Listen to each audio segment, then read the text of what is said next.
Hello, everyone, and welcome back to the podcast. I'm your host, Ads Lyson.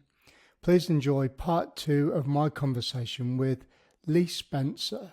Just talk a little bit about, you went from being in the Marines and then you went and did something else, didn't you? Something a little bit different. Well, first of all, I put in for selection for the SBS and I failed. But everyone who fails selection has got a sob story and tell you why they'd fail, and I really don't want to be that person. But there's a point to this, and otherwise I wouldn't say it.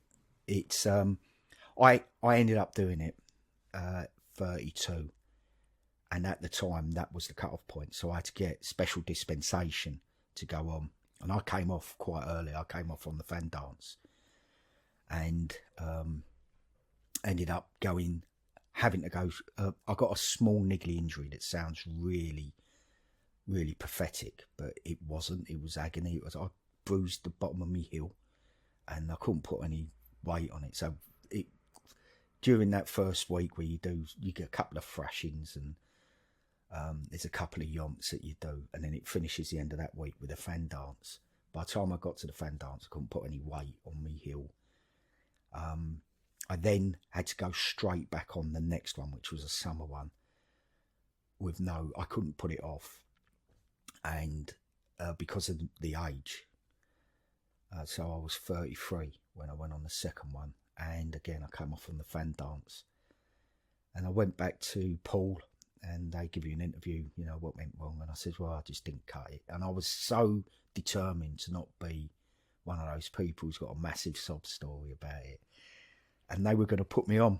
I spoke to the Sergeant Major in T-Wing, and he said, what do you mean you didn't cut it? And I said to him, look, you get those people, as I said to you earlier, who go out and run 6-minute miles after going out and boozing and never do fizz. Like Bondi, he's one of them, hate them. I'm the exact opposite of that, so I have to work hard. So I said to him, it was never going to be easy. And he looked at me and went, oh, okay, and he kind of accepted that. And I said, and I don't know where this came from, it just came out. And I said, the sad thing is, I know I can pass. I think I can pass it. And he goes, why'd you say that? I goes, you get those lads, like, when it's pissing down and you're like 2 days, 3 days raining on exercise in Sennybridge, and there's that idiot still making jokes and laughing. And I said, that's me. I don't tend to get down in those sort of situations, so I kind of know, I think I know that I could have done it. And he went, wait there, and he went back out, and he came back into his office. He says, right, follow me. He took me into his office, and there was I take it as an SBS officer, young officer. He says, right, he goes, train as if you're going back on for a third attempt. We've got a good relationship with Hereford. He goes, we'll try and get you on for a third attempt. I was like, brilliant. So I carried on training, and went up and done the fan dance a couple of times, smashed the times on it, that you're supposed to do, and really thought, I'm going to do this. Then I got called in to the office at work and says, right, Frank, you're not on the list for selection. I went, really? He went, yeah, like the nominals just come out. So I rang up T-Wing. I spoke to the OC T-Wing there. I'm funny enough, about just as we come out of lockdown, so about 2-3 months ago, I met him and relayed this story to him. And I rang him up, and he says, okay, what's your name? Gave him my name. And he says, I'll look into it. And he rang me back a couple of hours later. He says, look, he goes, it's not good news. He goes, I can't get you back on. He goes, come down to a combination of both your age and coming off early, both times. So basically it came down to being old and crap. He said if he was old, if it was just your age, we could have done something, or if it was just that you come off early, the fan dance both times, we might have been able to do something. And he goes, I went, okay. He goes, and just before he ended the call, he said, one of those moments like when the Sergeant Major called me back in and said, you'll be a fucking brilliant bootneck. He said, I want you to know I tried as hard as I could. I've done everything that I could to get you on. And that stuck with me. Because he didn't need to say that, And it seems like such a small thing, but it meant so much to me then. And I said I didn't want to start this with a sob story about selection. But that's true. I didn't fail selection then. I failed selection years ago by not going on it, by being scared of failure. And it was that fear of failure stopped me applying until until I was too old really to do it, or up against it. I would have had a better, there's nothing to say that I would have passed them, but I would have had a better chance. And that's the most ridiculous fear there is, that fear of failure. And that's what that's really where I allowed fear to overtake my life, and informed the decision, because it was that fear of failure that stopped me for applying for it earlier. And as for when I did fail, there's a lot of people, and I've heard this loads of times, say you need to be lucky on selection. And I don't think you do. I think I could have passed that. I know that I could have passed selection if I had the absence of bad luck. But that's not what selection does. It's not what it's there for. I think that selection is there to select people who can have bad luck, who can have a little niggling injury, who can get lost on Navex and still pull it out the bag. That's what they're looking for, the people who've got that extra, that spare capacity where they can have bad luck and still get through. So if that's the case, if that's what selection's for, then actually it served its purpose for me, because I'd never, even at my fittest, I don't think I'd really had that in me. I don't think that I really had the ability to get over the hills and had like a couple of days where I'd gone wrong on a Navex, or, something had gone wrong, and still be able to pull it out the bag. So I failed selection. And then I didn't really have much time to contemplate on it. So I went back to Charlie Company and then went straight out to Iraq, and then came back from that. And then a couple of years later, it really started eating into me, because I'd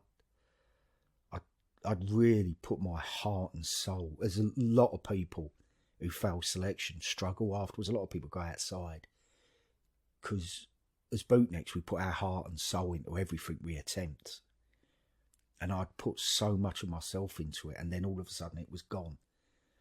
And I really struggled to motivate myself to do anything. And then it's only kind of started getting back into, it took a good year to get over it. Not the disappointment, but that loss of a mission or a goal.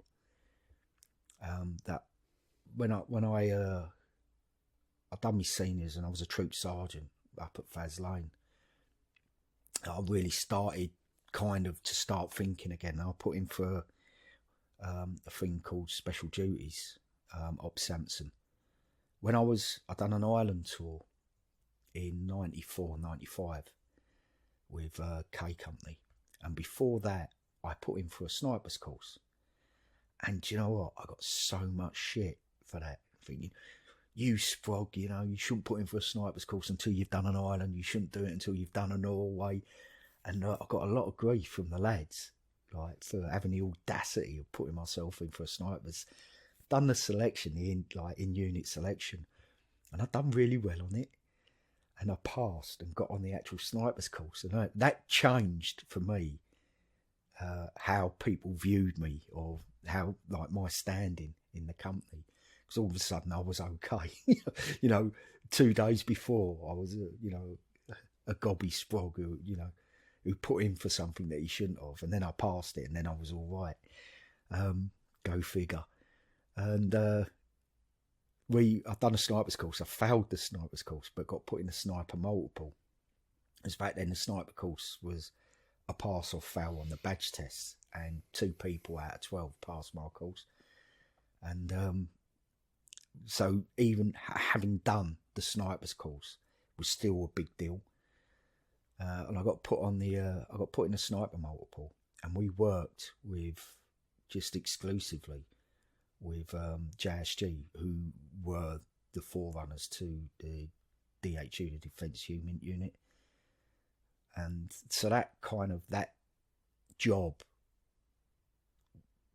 was planted in my mind years and years ago, and I started thinking about it again, and I put in for it in 2006, done the selection in 2007, and went on the course, failed the course, and then went back, and they split the course in half. Like, they had the basic and advanced, and you have to pass the basic to get onto the advanced. Well, I passed the basic, but I failed an element of I failed a shooting test with a pistol, essentially. No, they didn't put me on to the advanced course, so I had to go back and redo that. And out of, it was probably about, with the selection, probably about 126 people started out, and no one from my course passed, essentially. But out of that course, so out of essentially 126, 3 of us went back and eventually passed. So I spent the last 7-8 years in my career and my 3 tours of Afghanistan in that world.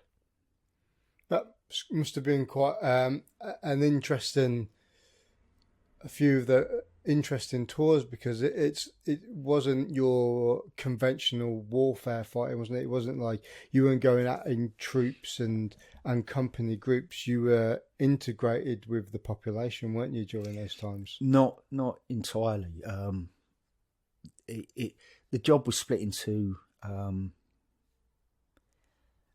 2 main strands, really. You had what we call forward deployed operators, who were attached to battle groups and gave them advice on and sort of done the job on your own. And you also had ended up 3 detachments who sort of worked on their own. Can't really talk a lot about how we operated or what we actually done, but I really, really, really loved the job. You really mattered. You saw the results of what you were doing, and they were instant results. You saw it day in, day out, especially in the fighting season. I think sometimes when you're with the lads and you're just going out on patrol, and it seems like another pointless patrol, going and doing the same old ground, and it can sometimes be a bit demoralising, because you can't see the result of what you're doing. You just see the negative results of what you're doing. You can't see the actual positive of what you're doing. It can be quite hard to see that. Whereas, what I was doing, we saw those results daily, and I loved it, really. And I looked at what I was doing, and I really, really felt that I'd finally got to a point where I was happy, and I could not. I didn't look in the mirror and not, So I used to look in the mirror and hated the person I saw, and then after joining the Corps, and it got to a point where I could be happy, with that person. I didn't hate him. But my last tour in 2012, the end of that tour, I weren't just happy with the person I saw in the mirror. I was really proud of the person that I was, and I was as proud of the struggle, the hurdles, being told at 13 you're not going to be a bootnik, going again to the careers office at 18 and being told you're not what we're looking for, getting in training, and then failing selection and then failing the course that I was doing and having to go back. So all the times that I'd failed and picked myself up and gone again and failed and picked myself up and gone again to actually get there, I was as proud of the struggle that it was to get there as I was of actually proud of myself for being that person.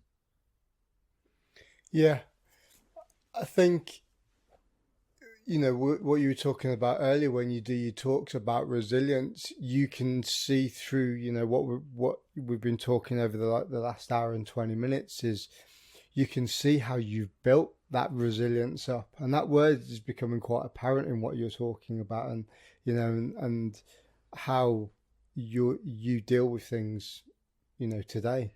But I didn't set out to be a resilient person. I set out to be the opposite of that. I set out to, you know, it's no one wants to be crap at everything they do. No one wants to fail. But everyone has to work at something, though. Yeah. You know, you do get these people in life that fail at something, but then just give up, and they don't try again.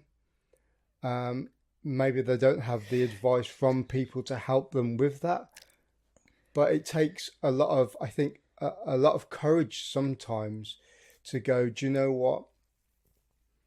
I failed at this. Someone has told me that I'm not very good at it or I'm never going to achieve something, but you've just kind of overcome that and done it anyway and achieved what you've set out to do. It's having a dream. It's being a dreamer. I say to in kids in school, I say, right, put your hands up if you've ever been told off for daydreaming, for looking out the window or not concentrating. Nearly every hand goes up.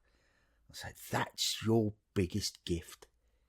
If you can dream, if you can keep hold of that dream, then you can do anything. You really can. And that's the important thing with me is I'm a dreamer. that's what's got me where I am now. So you got to the point where, you know, you were happy, and then inevitably you were driving along the M3, and just explain about that. Yeah, I was going back to work after Christmas leave, and I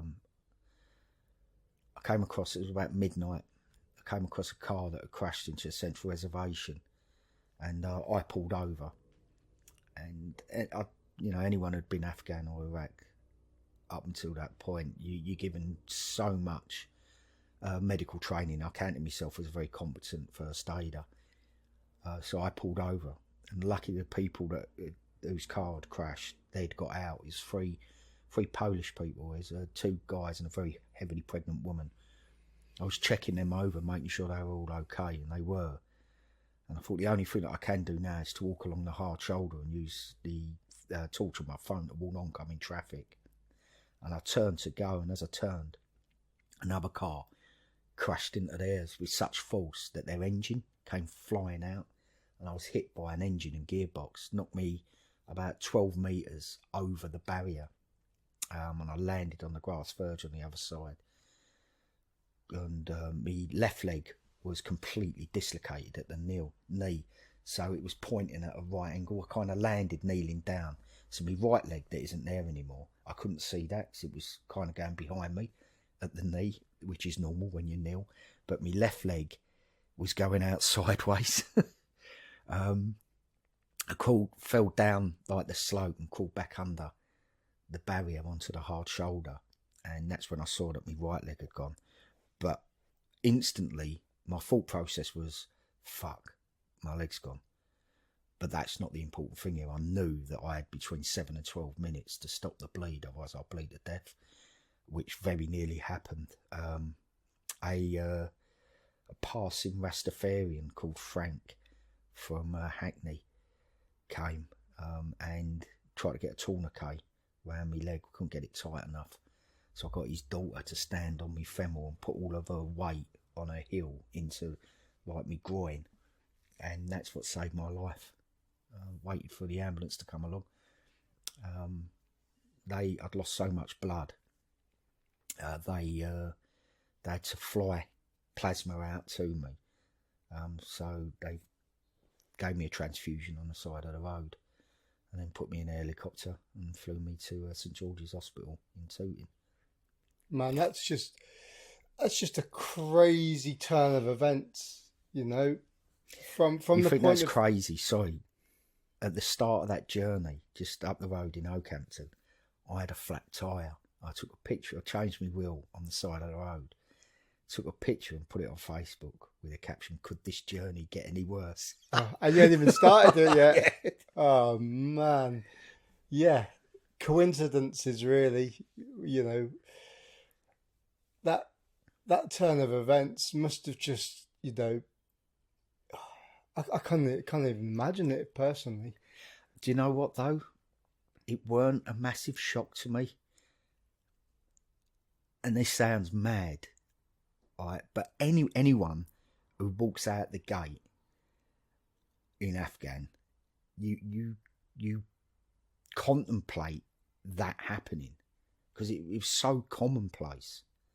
You kind of make peace with it and put it to your back of your head, and you go. Now I ain't been in Afghan for 2 years when this happened, but bizarrely, I still had that kind of resource in me. So when I saw my leg had gone, it really was, fuck, my leg's gone. But it weren't a shock.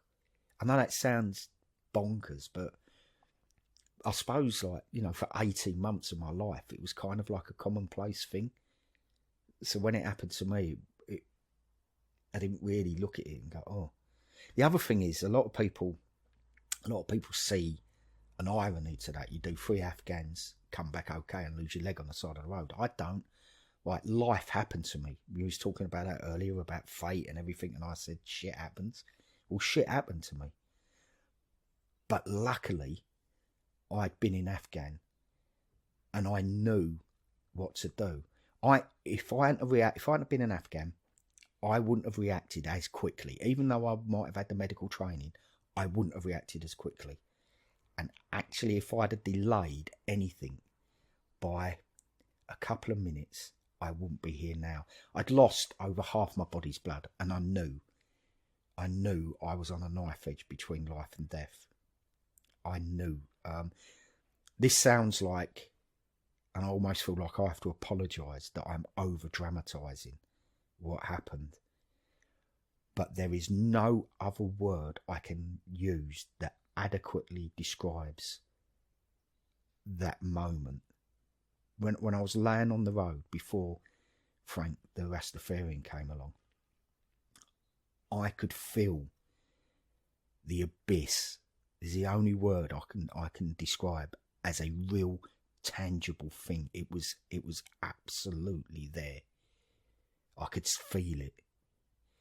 There's you know the Invictus poem. Yes. If you've not heard the Invictus poem, then please just Google it and read it. Those words really, really describe really well that moment there on the side of the road. So I was told later that I'd lost over half my blood and that I was on the edge of life and death, and I knew that anyway. When you start approaching losing half your body's blood, that's when people died. I'd gone beyond that, and I knew that I very, very nearly died.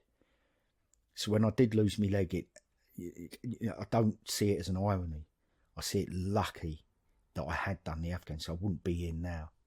And really, when I woke up the next day in hospital, I looked down, I was like, oh, my leg's gone, but I'm here, because I knew how hard I fought to stay alive and to actually be there the next day. So the fact I'd lost my leg didn't really matter that much. Yeah, you say it's the irony. There are quite a few similar stories about people, you know, going to Afghan and, you know, being in like the most perilous situations and then coming back and, being in a car crash or being in a situation when you have, life-changing injuries like you are. And there must have been a point. I mean, I could only think from maybe my own personal point of view of just sat there and actually kind of laughed at it a little bit, at the irony of it, being in those situations where, you're the other side of the world.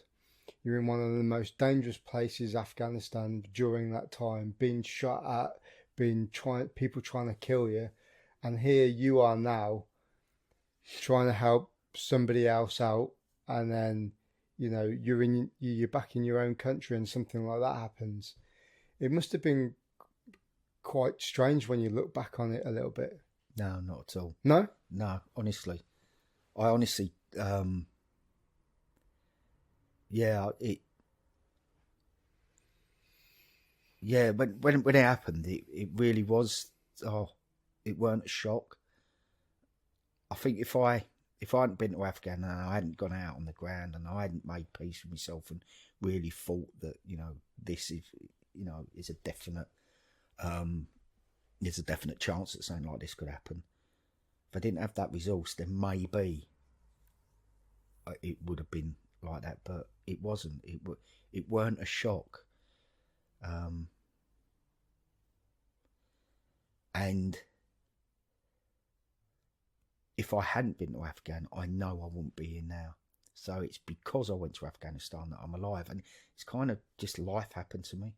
We're talking about your injury, losing your leg, but through all of this, you could have been one of those people that took two routes with this. You could have been one of those guys that kind of started to feel sorry for yourself and gone sort of like the darker route with it, but you haven't. And going back to what we were talking about at the start of the podcast, where you're talking about the charities, you've done so much stuff to basically give back, is probably the best way to kind of describe it. Yeah, but I get a lot out of it myself. For me, doing what I do now gives me that sense of doing something that matters. You'll see a lot of the lads who go outside struggle. The vast majority of lads go outside, struggle for the first year, 2 years. They really do. My experience of that is that if you'd have said to me, what are you going to miss when you go outside? You'd have said the lads, the camaraderie, doing exciting things that we tend to take for granted, like going on helicopters and live firing ranges and things like that. I would have said one of them. It isn't. What I missed most, and what I miss, is doing something that matters. That sense of service. And none of us really even think about it, and you'd probably laugh at me if I said that, but it's true. That what we do matters, and the kind of stuff that I do now, that matters as well, and it gives me that sense of doing something that's worthwhile. It makes, like yesterday I was on the phone trying to insure a vehicle, and I get to what your job is, and I'm like, I don't know. And they're trying to find what I am, and the nearest I can get is like a motivational speaker, and I really ain't that. I do what I do. Like, my primary mission in everything I do is to keep wounded, injured servicemen, especially bootnecks, in the nation's conscience, so the Royal Marines charity can continue to raise money. It's I raise money in the things that I do, but for me, that's not the be all and end all. The most important thing that I can do is to raise the profile of the charity so that they can carry on. The further we get away from Afghan and Iraq, the less people care, and the harder it is for the charities to get money. So that's just not in the public in the public eye anymore. So that's what I do now, but there's no name for it. There's nothing that I can say that, yes, this is what I do. And people, you know, to pay them the mortgage and put food on the plate, people pay me to come and tell them about the things that I've done. I try my hardest not to be not be an inspirational, motivational speaker, because you just want to punch people like that in the face. Anyone who stands up and say, "Hey, listen to me, I'm inspirational. You too can be like me." You just, that's not me.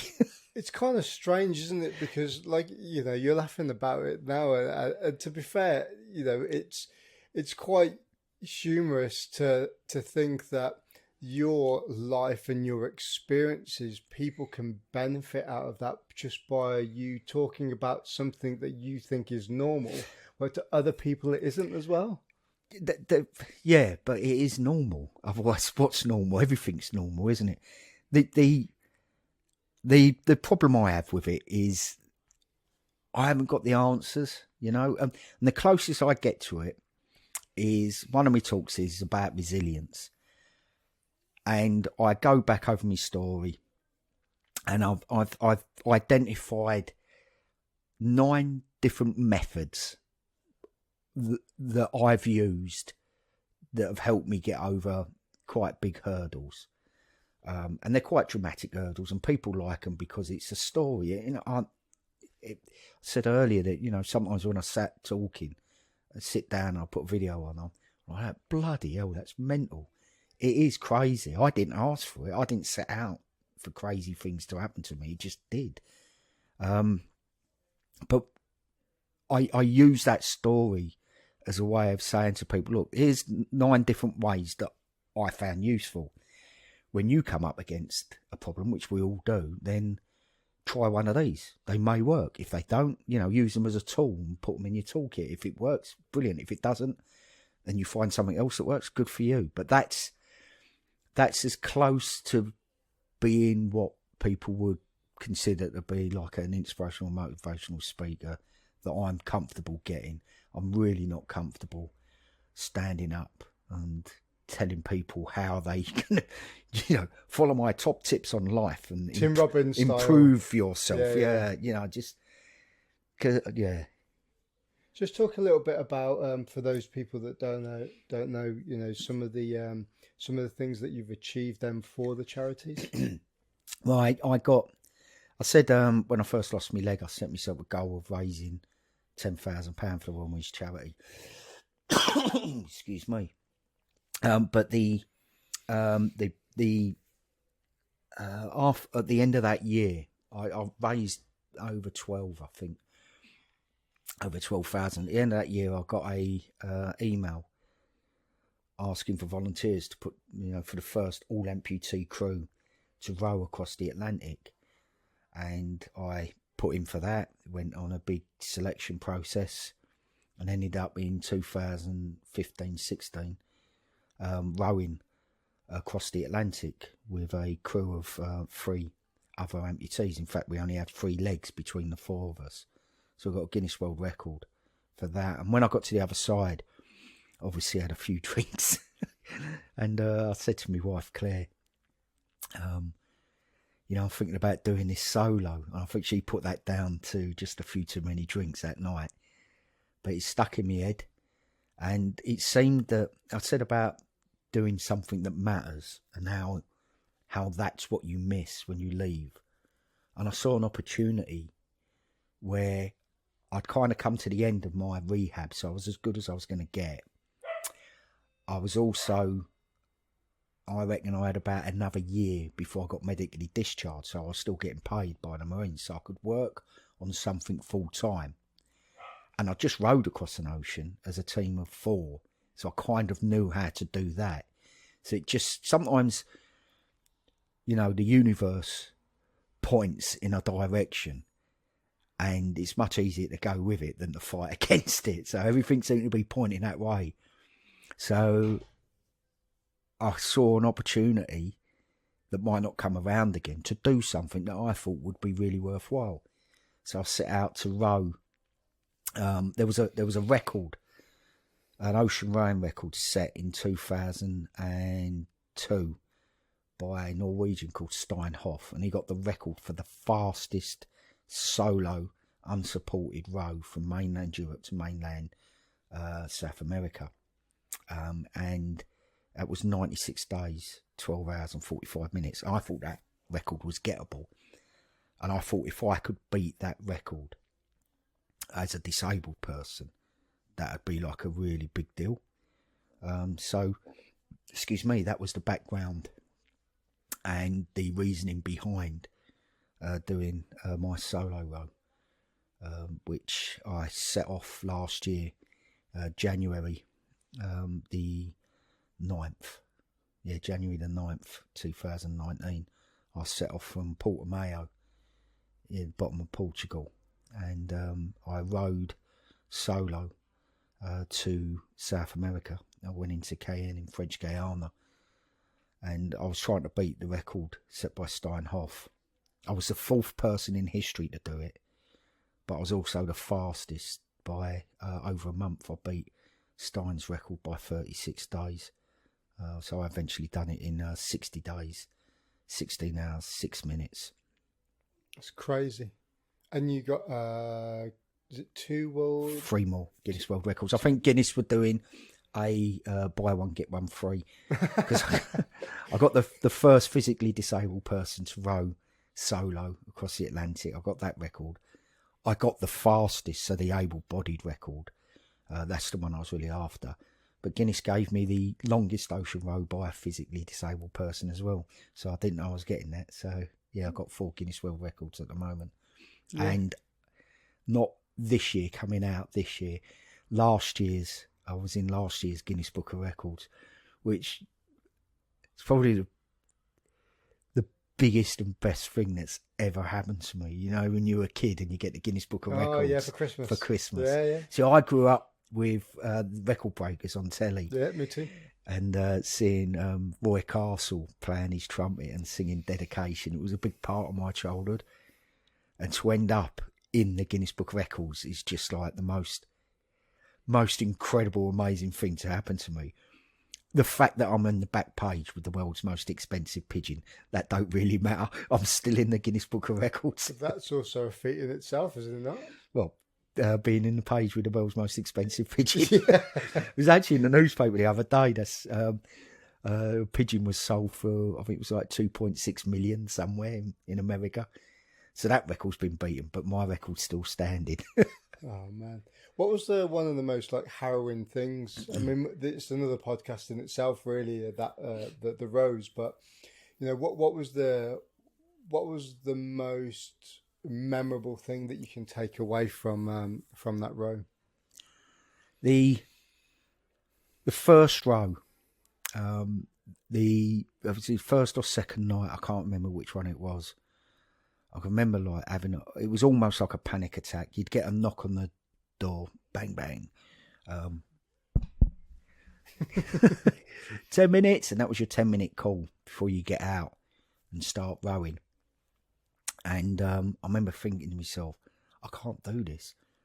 You know, up until then, the most nautical thing I'd ever done was the Tor Point Ferry drunk. And then all of a sudden, I'm in a little rowing boat, surrounded by sea, absolutely petrified. I remember thinking the arrogance of believing I could row across the ocean. I've never rowed anything, you know, apart from getting on a rowing machine and hating it like everybody else. And it took every scrap of moral courage I possessed to get out of that cabin and start rowing. But once I did, the spell was broken instantly because I realised that I could do it. In fact, it's quite easy. All I have to do is get out of that cabin every 4 hours and row for 2 hours. And it's a massive cliche, isn't it, about breaking things up. You know, if you look at the mountain, you think, how am I going to get over that? Whereas if you look down and just take each step, it becomes easy. And I used that. Now, it's so true. I was looking at the whole ocean and thinking, how am I going to get across that? Whereas if I think of it in individual, like, well, basically you just get out and row for 2 hours every fall. Simple. Anyone can do that. And that got me to the start line. That understanding and knowing that breaking things up and not looking at the whole, just looking at the individual steps. And that really helped get me across the second time. And the second row was that it was really difficult, really difficult. The sense of isolation and fear was horrific. Excuse me. At points on my solo row, in the middle of the ocean, in the middle of the row, at points the closest human being to me was in the International Space Station, to give you an idea of how isolated you were. And the fear just eats into every part of your being. Now, I've been scared. You know, we've both been in tricky situations and dangerous situations, but being scared when you're part of a team and being scared when you're on your own are two completely different things. And the other thing that I've taken away from that is no one is on their own, you know. Being part of a team, no man is an island, is the saying, and it's so true. Even though you think you're on your own, you're not. Even though I thought I was on my own, I still had the phone, and that really kept me going. Really kept me going. And the last and probably the most significant thing that I took away from the second row was the last 2 weeks.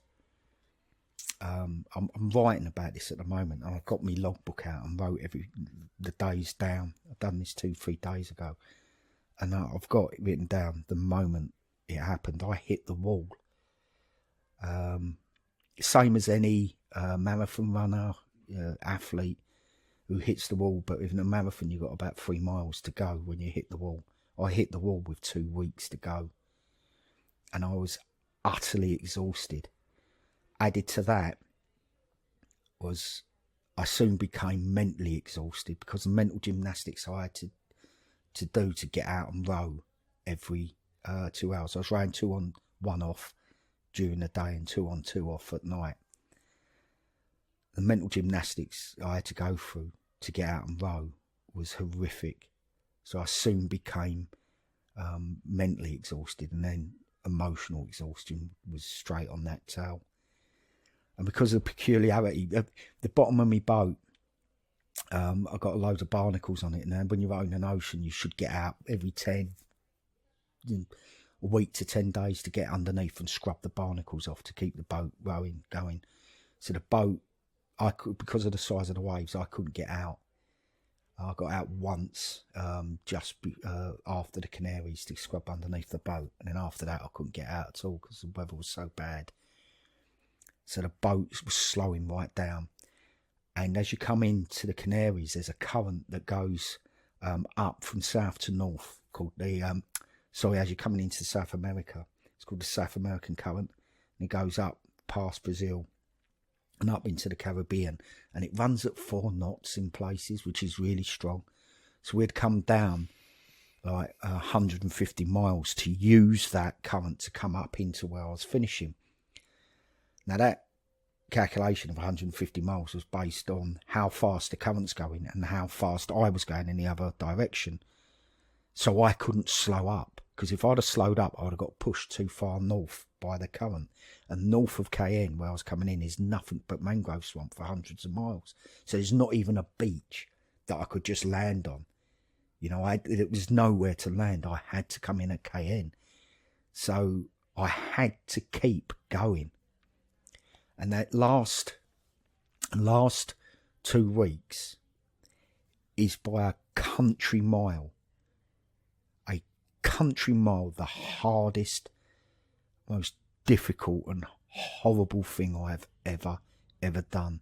It was a real And I can't emphasise this enough. It was a real black hole.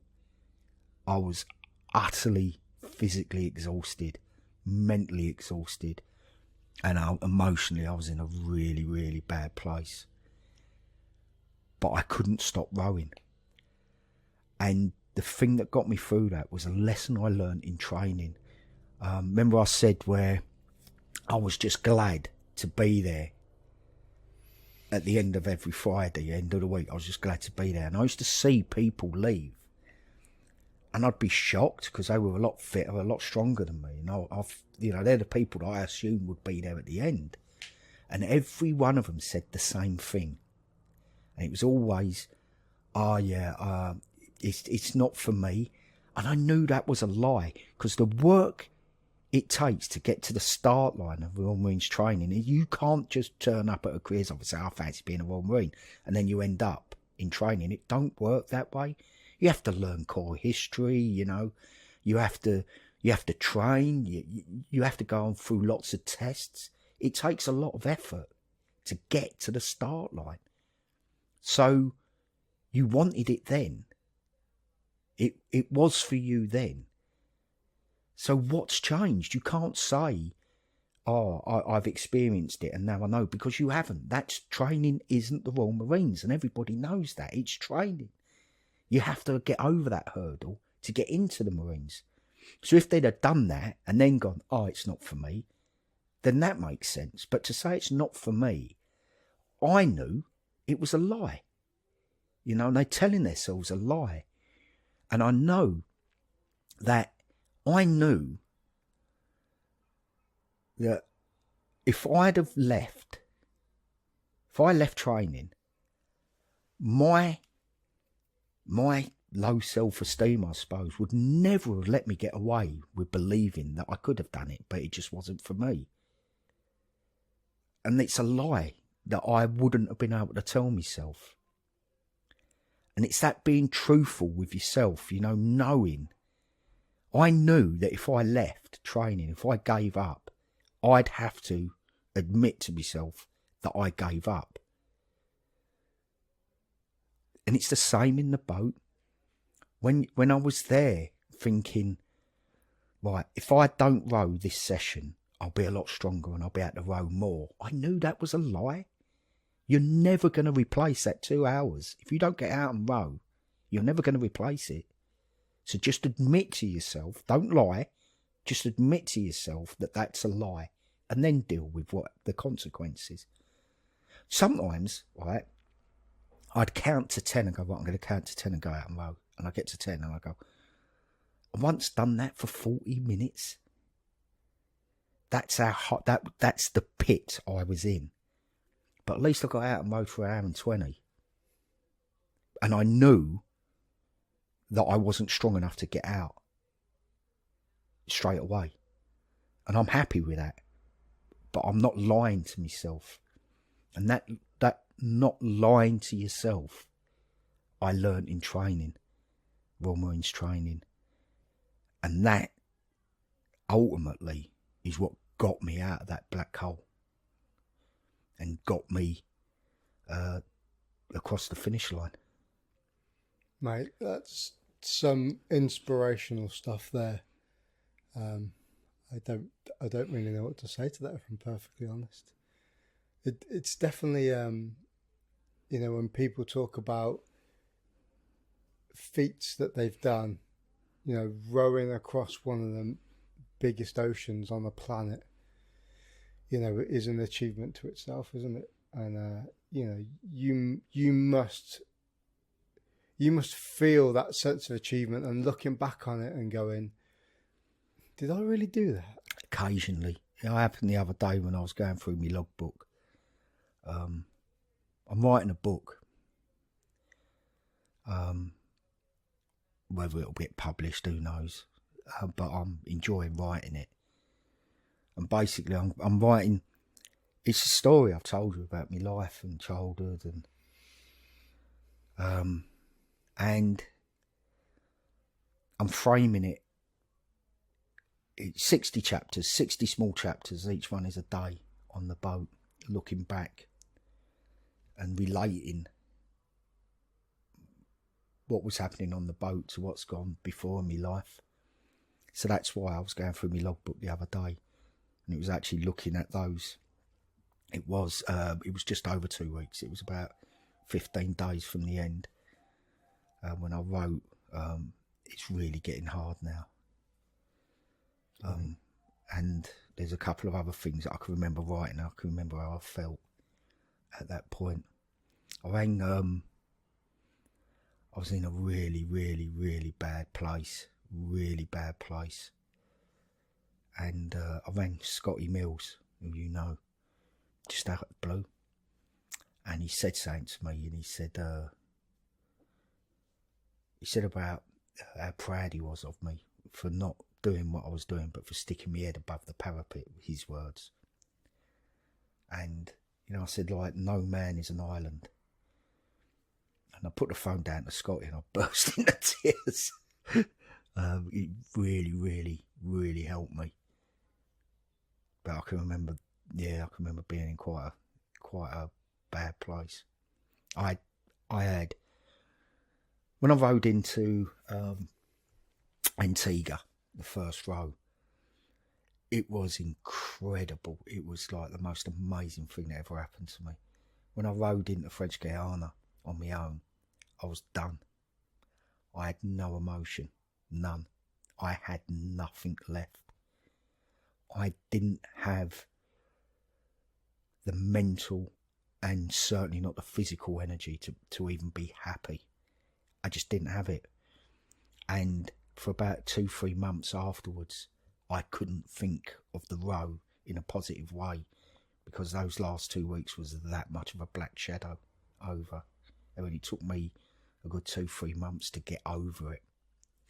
Yeah, I can imagine foresight and the hindsight of all that, you know, something that enduring is something that would take a while, even now, you know, over a year and a half later. You know, it's probably still sinking in a little bit. My family keep me grounded as well. I get that a lot. They go, oh, your children must be so proud of you. All that. No, they think I'm a bit of a dick. Same as any other kid thinks their dad's a bit of a exactly. dick. You know, you're still their dad, and you're still that knobhead that tells them what to do still. And yeah. May on that note, what sort of stuff have you got going on at the moment? You talking about you've got another charity thing that you're not really going to talk about too much about. You're writing a book at the moment. That's miles in the future. I had a conversation. I'm really aware of how difficult all charities are finding things at the moment, but in particular, you can only excuse me. I will not raise money for the trendy charities and the ones to, you know, and we all know people or know of people. You see people that jump on bandwagons. That's not for me. I know there's so many different charities out there, like, you know, cancer for children and hospices and things that just, you know, they're incredible, the things they do, but you can only, I support what's in front of me, and that's what I've chosen to do. So for me, that's the Royal Marines charity. I've got another thing that's really touched my life is mental health. Luckily, in touch wood, I've been okay, but we've all lost people that have succumbed to that battle. Friends. I don't know a serviceman who doesn't know someone who's lost that battle. So that's touched my life. And also I'm a good friend of Jamie Sanderson and Foxy. So Rock to Recovery is another charity that means a lot to me. But I'm acutely aware that they need help now. So I've got a lot of ideas going round of something that I can do this year coming, because the Amazonian kayak, which was supposed to be finished it, has been put back to next year, but I reckon there's a chance it might be the year after now. But who knows with the vaccines coming in? So I don't know what's going to happen. But just looking, I really feel that I'm really aware that the Royal Marines charity really need some money and some help. So I'm kind of thinking what I can do at the moment. I've got a couple of ideas running around my head. Maybe something like row to Norway or something like that, you know. Something that I can put together. Because that's the problem. Doing something big like rowing an ocean takes years to plan. So it's that's what I've got on the immediate horizon now, and then the triathlon in 2022. So that'll be July 2022 when I do that. Frank, it's been an absolute pleasure listening to your stories. Oh, cheers, Ads. And thank you very much for joining me on the podcast. No, thanks for asking me. Mate, it's been an absolute pleasure. Cheers, bud. Cheers. And that's it. If you like the podcast, please subscribe, like, follow and share on your podcast provider. And also follow us on Instagram. Thanks for listening.